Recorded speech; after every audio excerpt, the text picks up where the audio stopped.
Good afternoon. कल हमने देखा था force on a straight conductor placed in a magnetic field B. तो उसका जो एक्सप्रेशन हमें मिला था, जो रिजल्ट हमें मिला था, वो कुछ ऐसा था कि if L is the length of conductor in a magnetic field B then and it is carrying current I, then force on the conductor is I into L cross B. यानी यहाँ पे हम उस लेंथ को consider करने वाले हैं vector quantity. So ये था expression for force on a conductor of length L placed in a magnetic field B. So ये स्ट्रेट कंडक्टर था, तो इसलिए हमें ज़्यादा प्रॉब्लम नहीं आया ये एक्सप्रेशन डिराइव करने के लिए। जैसे मैंने कल भी कहा था कि ये एक्सप्रेशन आपको आ सकता है 2 या 3 मार्क्स के लिए। अब हम बात करते हैं कि अगर आपके कंडक्टर का जो शेप है वो स्ट्रेट वायर नहीं है, कोई और शेप है, जैसे उन्होंने डायग्राम में देखा है, मैं आपको बता सकता हूँ फिगर 10.9 पेज नंबर 235। तो ये ऐसी कोई तो डायग्राम उन्होंने दिखाई है, ये ऐसा कुछ तो है, ठीक है। सो ये आपका कंडक्टर है and it is passing through magnetic field, इसके आसपास मैग्नेटिक फील्ड है। So let us consider this segment of wire, only this segment of wire, and this segment is having length, इसकी जो लेंथ है वो है D L. The segment we are considering very small segment of the wire, और ये segment की जो length है वो है D L, and let B be the magnetic field as usual. So B be the magnetic field induction. So what is the force on this much segment? So force on this segment we are imagining very small, rather infinitesimally small segment of the wire. ये आपकी wire है या फिर ये आपका conductor है which is carrying current I. so current I हर जगह same रहेगा, ऐसा नहीं कि यहाँ पे DI फिर यहाँ DI नहीं रहेगा, यहाँ पे करंट हर जगह पे हर सेगमेंट में सेम ही रहेगा। let I be the current through the segment. so current हर जगह पे सेम है। मैंने कंसिडर किया है एक छोटा सा small segment, infinitesimally small segment of that conductor. ये कंडक्टर है आपका which is carrying current I, and B is the magnetic field in which the conductor is placed. Now the force on this conductor, यानी ये जो छोटा element है इसी के ऊपर की मैं बात कर रहा हूँ। The force on this small element is क्या रहेगा, वो I into D L cross B. आपको ये एक्सप्रेशन दिखाई दे रहा होगा, इक्वेशन नंबर है 10.15। इक्वेशन है आपका 10.15। ये जो एक्सप्रेशन मैंने यहाँ पे लिखा है ये बता रहा हूँ। पर अब अगर हमें चाहिए total force on the conductor, तो ये पूरा कंडक्टर के ऊपर कितना फोर्स है, क्योंकि ये जो फोर्स मैंने लिखा ये फोर्स बस इतने ही पोर्शन पे आ रहा है। सो टोटल जो कंडक्टर है which is placed in a magnetic field, इसके ऊपर कितना फोर्स रहेगा, तो यहाँ पे हमें इंटीग्रेशन करना पड़ेगा। So force is equal to integration of D F, that means integration of I D L cross B. तो यहाँ पे I को मैं बाहर लेके integration of D L cross B. और अगर यहाँ पे मैं ये कहता हूँ कि magnetic field is constant everywhere, अगर मैं यहाँ पे ये कहता हूँ कि magnetic field is constant everywhere, हर सेगमेंट के लिए मैग्नेटिक फील्ड की direction as well as magnetic field की वैल्यू दोनों सेम है, इन दैट केस ये जो B है ये भी इंटीग्रेशन से बाहर ही रहेगा। तो आप देख सकते हो देयर इज़ अ इक्वेशन 10.17 जो उन्होंने लिखा है कि I into bracket integration of D L only into B bar. ये है इक्वेशन आपका 10.17। So this will be the net force on the conductor. So दो चीज़ें हैं, पहला अगर आपका मैग्नेटिक फील्ड हर जगह पे अलग अलग है तो इस सेगमेंट के लिए मैग्नेटिक फील्ड बी है, दूसरे सेगमेंट के लिए डायरेक्शन कुछ अलग हो सकती है, तो हर जगह पे ये बी और एल डी एल, बी और डी एल का जो क्रॉस प्रोडक्ट है वो अलग अलग हो जाएगा, क्योंकि बी की भी वैल्यू सेम नहीं है। पर अगर बी की direction as well as value दोनों सेम है तो हम ये बोल सकते हैं कि बी को भी हम इंटीग्रेशन के बाहर ले लेंगे बीइंग कांस्टेंट, और सिर्फ इंटीग्रेशन ऑफ डीएल, यानी ये इंटीग्रेशन ऑफ डीएल का मतलब है it is vector addition of all length, यानी ऑल सेगमेंट जो है, जितने भी सेगमेंट हम यहाँ डिवाइड करेंगे, सो ऑल दीज सेगमेंट्स, तो इनकी जो लेंथ है, so integration of D L bar, इसका मतलब it is vector addition of D L, ये याद रखना, not total length. So vector addition अलग रहेगी और टोटल लेंथ अलग रहेगी, तो इनमें थोड़ा सा फ़र्क रहेगा। हालांकि इसके ऊपर कोई ऐसी एप्लीकेशन अभी तक हमने नहीं देखी है, बट अगर कोई न्यूमेरिकल आता है तो हम इसके ऊपर ज़रूर कुछ सॉल्यूशन निकाल लेंगे। फिलहाल के लिए तो बस इतना ही उन्होंने डिराइव करके रखा है। So this is the total force on arbitrarily shaped conductor which is placed in a magnetic field. I hope ये क्लियर हो गया होगा आपको। इससे ज़्यादा डेरिवेशन इसमें है नहीं, अगर आपको चाहिए तो ये आपको आ सकता है 2 मार्क्स के लिए, derive force on arbitrarily shaped conductor placed in a magnetic field B, तो ये आपको पूछा जा सकता है। When you are writing this step from this step, तो यहाँ पे आपको इन दोनों के बीच में लिखना पड़ेगा if B is constant everywhere then we can write this step. Directly सिर्फ मैथमेटिकल स्टेप्स लिखोगे तो मैंने पहले ही कहा है कि मार्क्स मिलेंगे नहीं, हर जगह पे जस्टिफिकेशन देना ज़रूरी है। सो ये था आपका एक डेरिवेशन।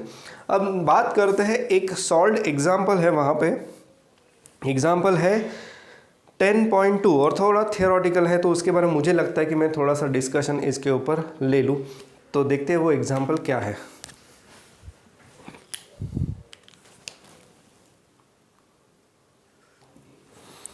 तो ये जो क्वेश्चन है ये कुछ इस तरह से है कि एक चार्ज पार्टिकल जो है, चार्ज Q है, and it is entering into magnetic field. Magnetic field यहाँ से शुरू हो रहा है और वो लगभग यहाँ तक है, और ये चार्ज पार्टिकल जैसे ही एंटर करता है इन द मैग्नेटिक फील्ड, तो हमें पता है कि charge particle moving in a magnetic field experiences some force.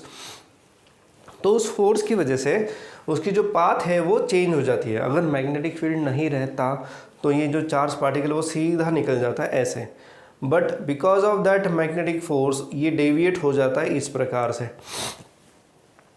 तो अब उन्होंने पूछा है यहाँ पे, उन्होंने पूछा है what is the momentum of that charge particle at this point. यहाँ तक आ रहा है वो, तो यहाँ पे उसका मोमेंटम कितना है इन टर्म्स ऑफ, मोमेंटम पूछा है in terms of magnetic field. ये जो लेंथ वो ट्रैवल कर रहा है हॉरिजॉन्टल लेंथ, और Q एज वेल एज ये वर्टिकल डिस्टेंस जो उसने कवर किया है वो है S। तो BL/SQ इनकी टर्म्स में उनको चाहिए momentum of that charge particle. ये उन्होंने पूछा है कि व्हाट इज़ द मैग्नेटिक, और एक पूछा है कि ये चार्ज पार्टिकल जो है ये पॉजिटिवली चार्ज है या निगेटिवली चार्ज है, ये भी उन्होंने यहाँ पे पूछ लिया है। तो चलिए एक एक करके निकाल लेते हैं। पहले सबसे पहले देख लेते हैं कि चार्ज पॉजिटिवली चार्ज पार्टिकल है या निगेटिवली चार्ज पार्टिकल है। तो अगर हम देखें वेलोसिटी इस डायरेक्शन में है और मैग्नेटिक फील्ड की डायरेक्शन आप देख सकते हो, ये डॉट्स मैंने दिखाया है, तो ये डॉट्स का मतलब है मैग्नेटिक फील्ड जो है वो ऐसी है, मैग्नेटिक फील्ड वो आपकी तरफ है आउटसाइड द बोर्ड। तो अगर मैं right hand screw rule use करता हूँ, क्योंकि force is V cross B, Lawrence force क्या कहता है, फोर्स जो है Lawrence force on a charge particle is V cross B, Q into V cross B। तो वेलोसिटी इस डायरेक्शन में है और मैग्नेटिक फील्ड ये ऐसे बाहर आ रहा है, तो मेरी राइट हैंड की जो फिंगर्स है ये वेलोसिटी से मैग्नेटिक फील्ड की तरफ टर्न होंगी।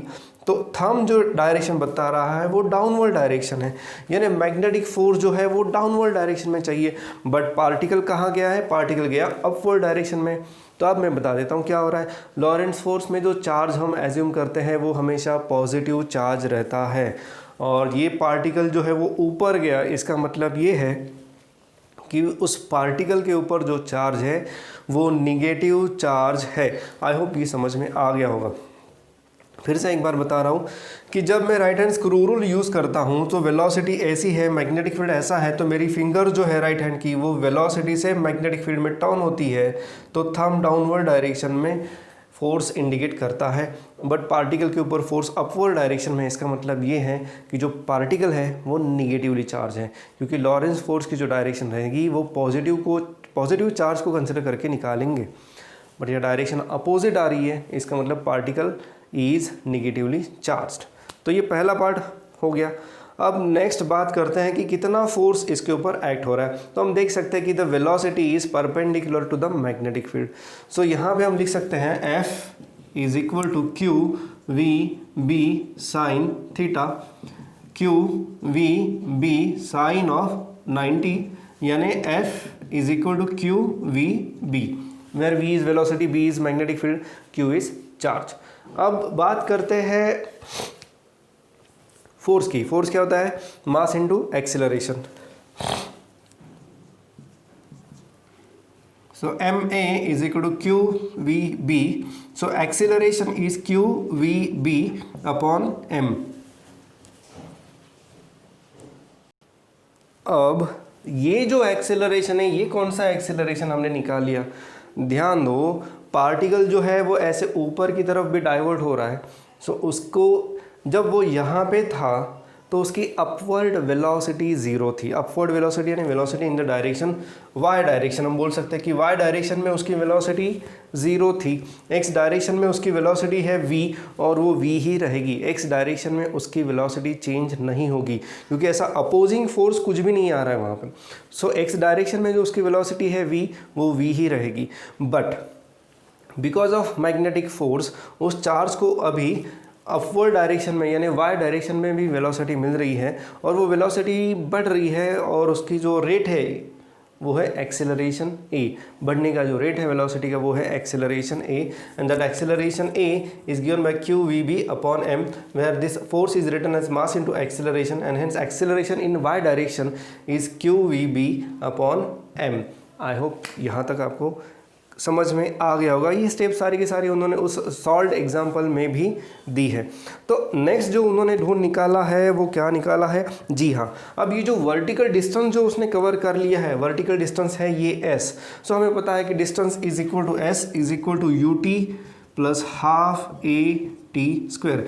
यहाँ पे हमें पता है कि इनिशियली जब वो यहाँ पे एंटर कर रहा है तो यहाँ उसकी वर्टिकल वेलोसिटी ज़ीरो है, यानी initial vertical velocity zero. So s is equal to half acceleration is qvb upon m into T square. s is equal to qvb upon m t square. यहाँ तक आने के बाद देखो अभी तक हमारा मोटो जो है वो क्लियर नहीं हो रहा है। हमें करना क्या? हमें चाहिए मोमेंटम निकालना है। मोमेंटम निकालने के लिए हमें mv चाहिए। यहाँ पे ऐसा कुछ दिखाई नहीं दे रहा है, ये v ऊपर है, ये m नीचे है। तो क्या करें? अब देखते हैं क्या हो सकता है। सो s आने के बाद अब हम ध्यान देते हैं इस डिस्टेंस पे, हॉरिजॉन्टल डिस्टेंस जो है वो जो कवर किया गया है वो है l। और मैंने पहले ही कहा कि ये जो हॉरिजॉन्टल वेलोसिटी है वो चेंज नहीं हो रही है क्योंकि अपोजिंग फोर्स कुछ है ही नहीं। सो वो जो वेलोसिटी v है वो हॉरिजॉन्टल डायरेक्शन में उतनी ही रहेगी। और हमें पता है कि distance is equal to velocity into time. तो टाइम हमारा t है, distance is l, velocity is v into time. l is equal to v into T. So t की जगह पे l बाई वी, t की जगह पे l बाई वी अगर मैं यहाँ पे सब्स्टिट्यूट करूँ तो मुझे क्या मिलता है? Let us see, s is equal to half qvb upon m into T की जगह पे l बाई वी, तो ये t स्क्वायर है तो यहाँ पे हो जाएगा l square by v square. तो यहाँ पे ये एक v और एक v कैंसिल हो जाता है, मुझे मिलता है s is equal to half qb l square upon mv। अब mv को मैं इधर लेके आता हूँ। So mv is equal to half qb l square upon s। What is mv? mv is nothing but mass into velocity यानी momentum of that charged particle. So mass into velocity is यानी mp is half qbl square divided by s. So this is the momentum of that particle. शायद यही निकाला है उन्होंने, bq by s into L square. Yes, तो जो उन्होंने derive किया है वो इस तरह से डिराइव किया है। कुछ स्टेप्स शायद मैंने एडिशनल इंसर्ट कर दी है, बट एनीवे बाकी पूरा सॉल्यूशन जैसे उन्होंने किया वैसे ही मैंने यहाँ पे आपको बता दिया है। आई होप ये क्लियर हो गया होगा आपको। अब हम बढ़ते हैं नेक्स्ट टॉपिक के ऊपर, that is force on a closed circle in a magnetic field, force on a close circle in a magnetic field. तो चलिए इसके ऊपर डिस्कशन कर लेते हैं, बहुत ही छोटा डिस्कशन है, वो देख लेते हैं क्या है। तो यार एक क्लोज्ड सर्किट है और उसे आपने मैग्नेटिक फील्ड में रखा है। तो अभी थोड़ी देर पहले हमने एक फॉर्मूला डिराइव कर लिया था किसका, the force on arbitrarily shaped conductor in a magnetic field. तो अगर आपका वो कंडक्टर है उसके लिए जो एक्सप्रेशन में निकाला था वो था I integration of D L, यानी डी एल क्रॉस बी, ये हमने फोर्स निकाल लिया था। It is a force on arbitrarily shaped conductor placed in magnetic field. अब बात करते हैं टोटल फोर्स, यानी अगर कोई क्लोज्ड सर्किट है यानी उसमें कई सारे कंपोनेंट्स है, पूरा का पूरा सर्किट हमने उस मैग्नेटिक फील्ड में रख दिया।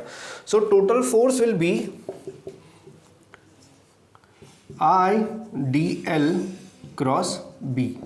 अब इसका क्या मतलब है, इसका मतलब है ये साइक्लिक इंटीग्रेशन है, यानी पूरे क्लोज लूप के ऊपर वो हम इंटीग्रेशन अप्लाई करने वाले हैं। और बात ऐसी है कि अगर आई और बी कांस्टेंट है, सो यहाँ पे क्योंकि क्लोज सर्किट है, एक ही सर्किट है, पूरे सर्किट के थ्रू करंट तो सेम ही रहेगा, तो उसे हम बाहर ले सकते हैं। देन अगर हम एज्यूम करते हैं कि मैग्नेटिक फील्ड हर जगह पे सेम है, तो ये मैग्नेटिक फील्ड भी बाहर आ जाएगा। तो बचा ये।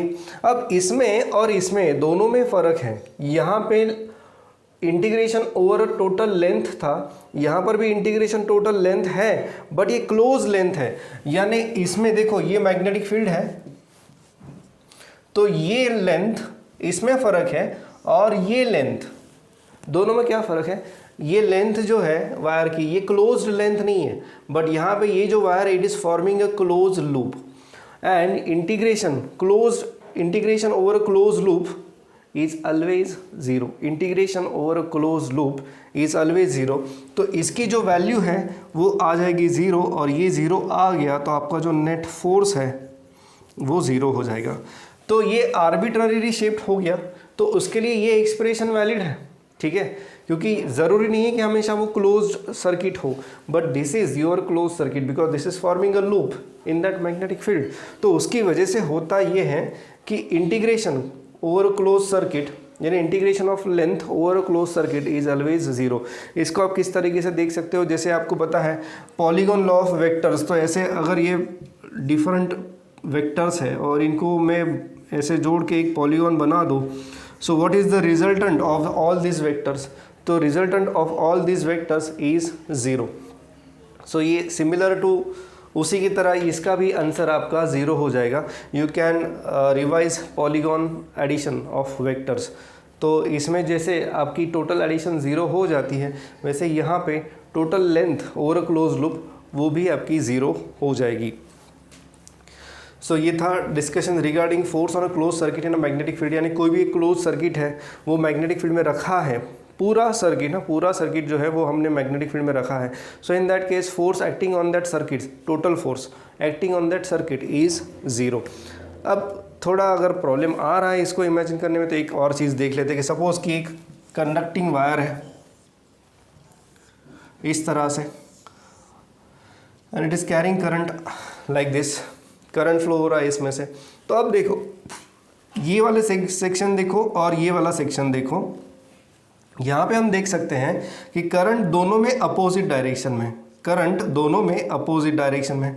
तो इसके ऊपर फोर्स अपवर्ड डायरेक्शन में रहेगा, इसके ऊपर फोर्स डाउनवर्ड डायरेक्शन में रहेगा। मैं डायरेक्शन स्पेसिफिक नहीं बता रहा हूँ, बट जैसे कि करंट की डायरेक्शन दोनों में अपोजिट है तो फोर्स की डायरेक्शन अपोजिट रहेगी।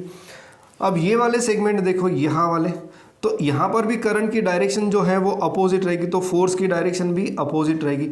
So for each point there is diametrically opposite point, तो दोनों के ऊपर जो फोर्सेस है वो अपोजिट डायरेक्शन में है और नेट फोर्स जो है वो ज़ीरो हो जाएगा। So that's why whenever a closed circuit is placed in a magnetic field, then the resultant force on that closed circuit will be zero. यही यहाँ पे एक निष्कर्ष हमें निकालना था, बाकी कुछ खास इसमें है नहीं। इम्पॉर्टेंट है नेक्स्ट एक सॉल्ड एग्जाम्पल है, इसे भी मैं थोड़ा सा शॉर्ट में बता देता हूँ कि ये सॉल्ड एग्जाम्पल है क्या। सारे के सारे सॉल्ड एग्जाम्पल मैं नहीं लूँगा, बट कुछ कुछ ऐसे लग रहा है कि ले लूँ, तो वो मैं बता रहा हूँ। देखते हैं नेक्स्ट सॉल्ड एग्जाम्पल 10.3। तो नेक्स्ट सॉल्व एग्जांपल जो है कुछ इस प्रकार से है कि there is a magnetic field. अब डायरेक्शन आप बता सकते हो, ये पॉइंट्स मैंने ड्रॉ किए, इसका मतलब डायरेक्शन आपकी तरफ है, ठीक है, आउटसाइड द बोर्ड।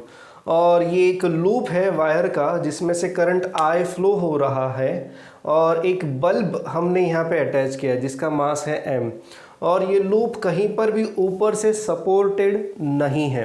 फिर भी नाउ उनका ये कहना है कि ये ऐसे तैर रहा है, हवा में ऐसे तैर रहा है in because of that magnetic force. तो कितना करंट इसमें फ्लो होना चाहिए so that this loop balances this mass m। तो अब बात करते हैं करंट की डायरेक्शन बराबर है, ठीक है। मैंने आपको लास्ट टाइम एक फ्लेमिंग्स लेफ्ट हैंड रूल बताया था। It is used to determine direction of force acting on a conductor. आपके टेक्स्ट बुक में राइट हैंड रूल को उन्होंने उसी फ्लेमिंग लेफ्ट हैंड रूल को राइट हैंड रूल में कन्वर्ट कर दिया है, उसको भी हम डिस्कस करेंगे। एंड नेक्स्ट ऑनवर्ड्स हम सिर्फ राइट हैंड रूल को ही फॉलो करेंगे, बट फिलहाल के लिए मैं एक बार फिर से लेफ्ट हैंड रूल को रिवाइज कर देता हूँ। तो देखो लेफ्ट हैंड रूल क्या कहता है कि ये 3 फिंगर्स है मेरी, ठीक है, और ये थंब है, ये मिडल फिंगर है, और ये फर्स्ट फिंगर है। So if first finger is pointing magnetic field, middle finger pointing direction of current, then thumb points direction of force. तो देखो करंट ऐसे फ्लो हो रहा है, ये ऐसे। सो अब देखो मैग्नेटिक फील्ड आपकी तरफ है, तो first finger points towards you. Magnetic field जो है ये फर्स्ट फिंगर है, so first finger pointing towards you. क्यों? क्योंकि मैग्नेटिक फील्ड आपकी तरफ है। The middle finger is Poynting direction of current. देखो डायरेक्शन करंट ऐसे फ्लो हो रहा है, so the thumb indicates direction of current.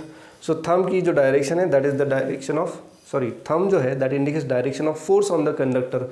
So force is in upward direction. So this is the force because of magnetic field on that conductor. हाँ याद रखना ये पूरा का पूरा जो सर्किट है वो मैग्नेटिक फील्ड में नहीं है। आप देख सकते हो उस डायग्राम में सिर्फ इतना ही पोर्शन मैग्नेटिक फील्ड में है। तो ये कंडक्टर और ये कंडक्टर, इसके ऊपर जो फोर्स है, ये फोर्सेस एक दूसरे को कैंसिल कर देंगे। इतना पोर्शन वर्टिकल पोर्शन और ये इतना पोर्शन है वर्टिकल, दोनों में करंट की डायरेक्शन अपोजिट होने की वजह से दोनों के ऊपर जो मैग्नेटिक फोर्स है वो कैंसिल हो जाएगा, बचेगा सिर्फ एक ही फोर्स, और वो फोर्स है अपवर्ड डायरेक्शन में। तो ये फोर्स जो है ये अपवर्ड डायरेक्शन में है, तो because of that force it should go up, but there is some mass attached to this wire. तो और ये मास इस फोर्स को बैलेंस कर रहा है। एंड अब हमें निकालना है कि वो करंट कितना चाहिए। सो करंट हमें पता है, करंट के लिए अब फोर्स के लिए हमारे पास एक्सप्रेशन है। क्या एक्सप्रेशन है? F is equal to I L B sine theta. हम यहाँ पे देख सकते हैं कि लेंथ एंड मैग्नेटिक फील्ड, देखो मैग्नेटिक फील्ड ऐसे है और लेंथ ऐसी है। So the angle between length of wire and magnetic field is 90 degree. So ये 90 डिग्री है तो साइन थीटा आपका 1 हो जाएगा। So F is equal to I L B. Now this vertical force is balancing downward force and downward force is mg. So I can write I is equal to mg upon lb. This is the required current so that loop can balance mass of that bulb. बस बहुत ही simple था but अच्छा question था, इसलिए discuss कर लिया मैंने यहाँ पे। आई होप ये लेफ्ट हैंड रूल आपको याद है, क्योंकि इसको अभी हम चेंज कर रहे हैं राइट हैंड रूल में थोड़ी ही देर में, ठीक है। सो देखना ये राइट हैंड रूल क्यों है। It is basically now we are going to find out the working principle of DC motor as well as galvanometer. तो देखते हैं वो क्या है। तो ये जो टॉपिक है वो है torque on current loop, the torque acting on current loop. ये मैं नेक्स्ट वीडियो लेक्चर में कवर करूँगा, बट इससे पहले हमें स्टडी करना है राइट हैंड रूल। जो फ्लेमिंग लेफ्ट हैंड रूल था उसको उन्होंने राइट हैंड रूल में कन्वर्ट कर दिया है।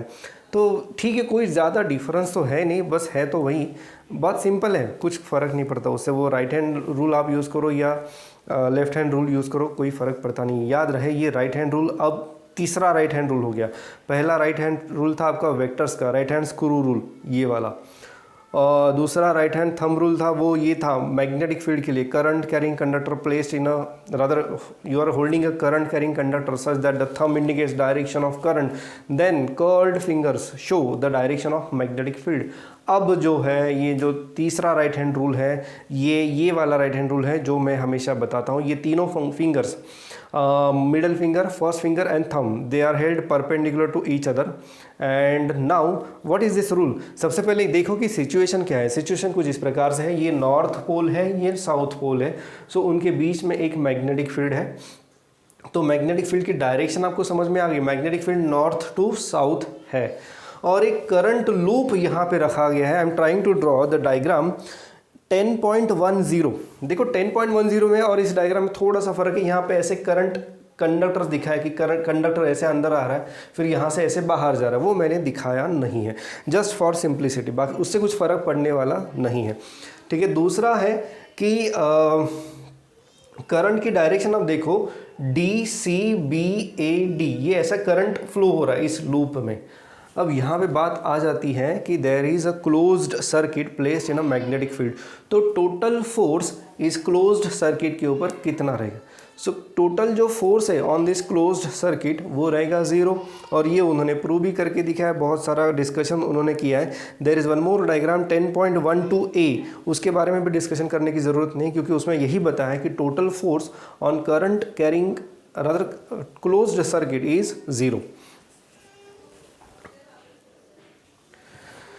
ठीक है। अब नेक्स्ट बात करते हैं राइट हैंड रूल क्या है। तो अभी हम एक काम करते हैं, क्या करते हैं कि अभी फ़िलहाल हर एक सेक्शन पे फोर्स निकाल लेते हैं यूजिंग राइट हैंड रूल। तो राइट हैंड रूल पहले क्या है इसे अच्छी तरह से समझ लो।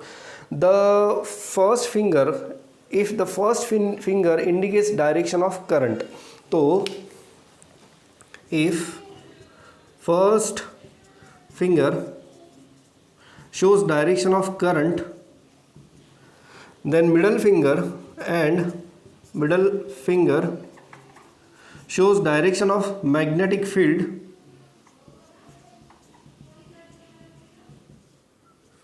then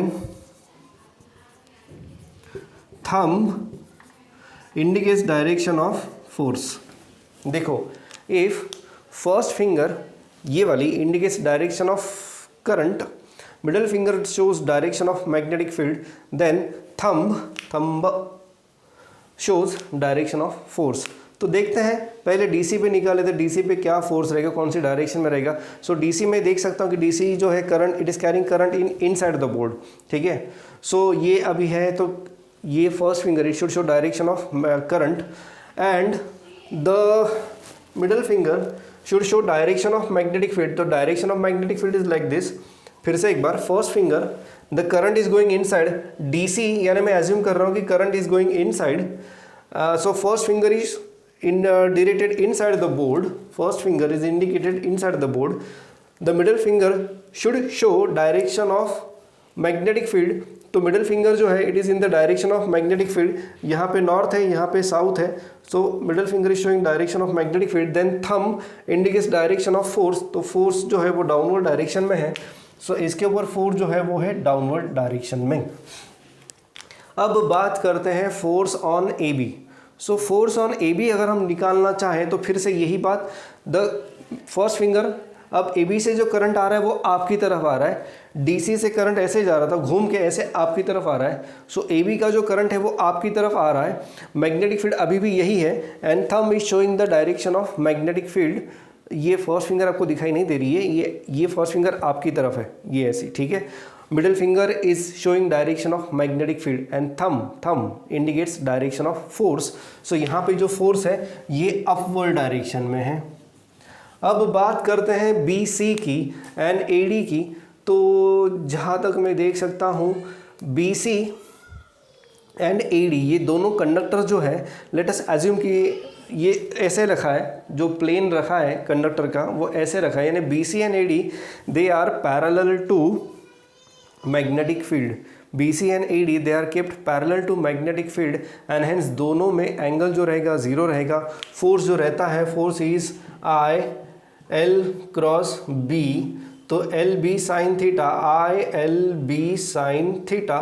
तो यहाँ पे जो L और B में जो एंगल बन रहा है वो 0 बन रहा है, और उसकी वजह से टोटल फोर्स जो है वो 0 है।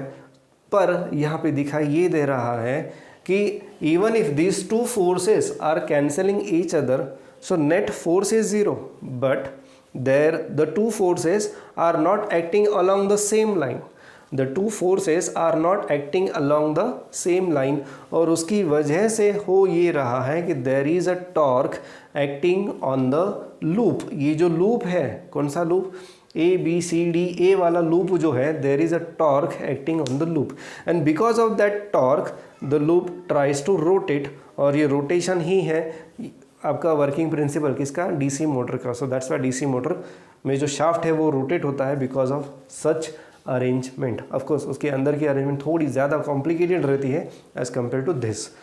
सो ये था discussion regarding right hand rule जो आपके टेक्स्ट बुक में उन्होंने दिया है। सो हम उसी को फॉलो कर लेंगे, कोई प्रॉब्लम नहीं है। फ्लेमिंग लेफ्ट हैंड रूल ले लो या राइट हैंड रूल, ये जो उन्होंने दिया है ये ले लो, फ़र्क कुछ नहीं पड़ता, डायरेक्शन आपको सेम मिलने वाली है। सो अभी के लिए बस इतना ही एंड नेक्स्ट वीडियो लेक्चर में हम डिराइव करेंगे torque acting on the loop. तो टॉर्क हमें डिराइव करना है। तो अभी के लिए बस इतना है।